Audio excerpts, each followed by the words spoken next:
Salah satu hal yang paling sering membuat orang itu bingung dalam beragama ini adalah kenapa sih ulama bisa berbeda pendapat? Satu bilang boleh, yang lain bilang enggak. Satu bilang sunnah, yang lain bilang wajib. Dan akhirnya kita yang awam ini kan malah jadi capek sendiri. Malah ada yang langsung menyimpulkan berarti agama ini enggak sepakat. Atau yang lebih parah lagi, berarti agama ini membingungkan. Padahal bisa jadi masalahnya bukan pada agamanya, bukan juga pada ulamanya, tetapi pada cara kita memahami perbedaan itu sendiri.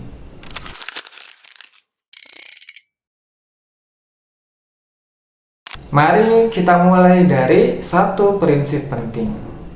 Perbedaan pendapat di kalangan ulama bukan tanda suatu kebodohan, justru seringkali itu sebagai tanda kedalaman ilmu. Kalau suatu masalah hanya punya satu jawaban yang sederhana, itu biasanya masalah dangkal. Tapi kalau suatu masalah itu dibahas dari berbagai macam sudut pandang, dikaji dengan dalil dan diperdebatkan dengan adab, itu tanda ilmunya hidup. Islam itu bukan agama slogan, Islam adalah agama ilmu.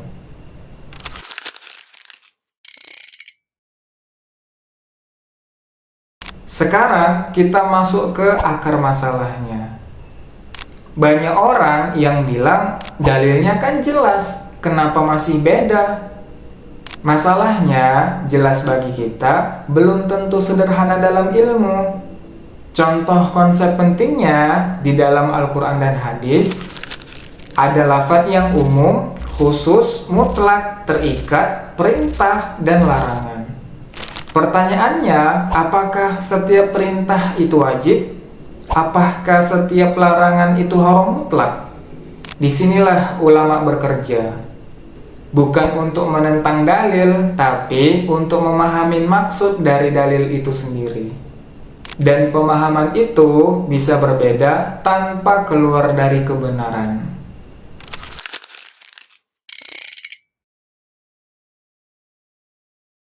Ini bagian yang sering tidak pernah dijelaskan. Di zamannya para imam mazhab, nggak ada yang namanya Google, nggak ada kitab hadis yang lengkap seperti sekarang. Seorang imam bisa berfatwa berdasarkan dalil yang sampai kepadanya. Dan bisa saja imam lain itu belum mendengar hadis itu atau menilai sanadnya berbeda atau memahami konteksnya enggak sama. Ini bukan suatu kekurangan, tapi realitas sejarah. Imam Syafi'i juga pernah berkata, kalau hadis sahih bertentangan dengan pendapatku, maka buanglah pendapatku. Ini menunjukkan satu hal penting, ulama enggak fanatik pada pendapatnya sendiri.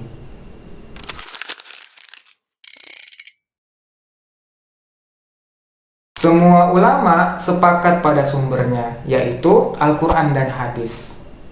Yang berbeda adalah cara menyusun kesimpulannya. Ada yang mendahulukan hadis tertentu, ada yang lebih berhati-hati dalam kias, ada juga yang mempertimbangkan amal penduduk suatu kota. Kurang lebih ini seperti dokter, teman-teman. Penyakitnya sama, tapi pendekatan pengobatannya bisa berbeda. Dan tujuan mereka tetap satu, yaitu mendekatkan manusia hanya kepada Allah, bukan untuk memenangkan debat.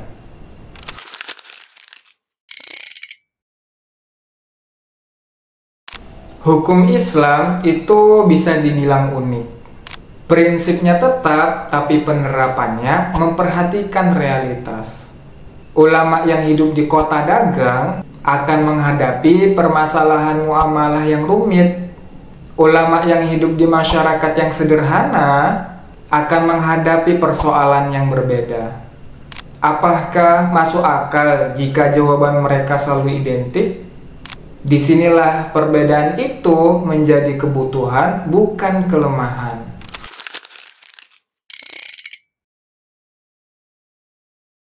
Ini bagian yang paling indah dari ilmu. Para ulama berijtihad dengan kesadaran penuh bahwa mereka bisa salah. Nabi Muhammad SAW itu pernah bersabda, Idza hakama hakimu fajtahada thumma asaba falahu ajrani wa idza hakama fajtahada thumma akhta'a falahu ajrun.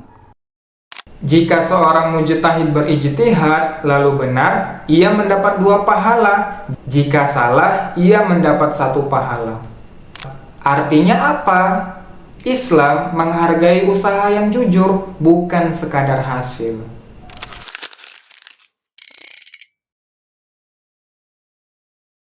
Pertanyaannya sekarang, kalau ulama sejak dahulu sudah berbeda pendapat, kenapa sekarang perbedaan itu malah menjadi sumber konflik? Karena kita belajarnya hanya sepotong-sepotong, mengambil pendapat tanpa adab, mencari pembenaran bukan kebenaran. Akhirnya masalahnya bukan di perbedaan, tapi di cara kita dalam menyikapi perbedaan. Ingat teman-teman, ulama itu bisa berbeda pendapat karena ilmunya dalam, bukan karena agamanya dangkal.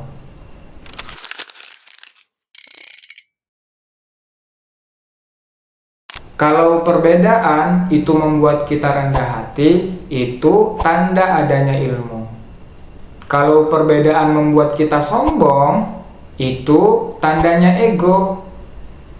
Islam itu enggak pernah meminta kita untuk menjadi yang paling benar. Islam meminta kita untuk menjadi yang paling jujur dalam mencari kebenaran. Semoga perbedaan ini membuat kita semakin dewasa, bukan saling meniadakan.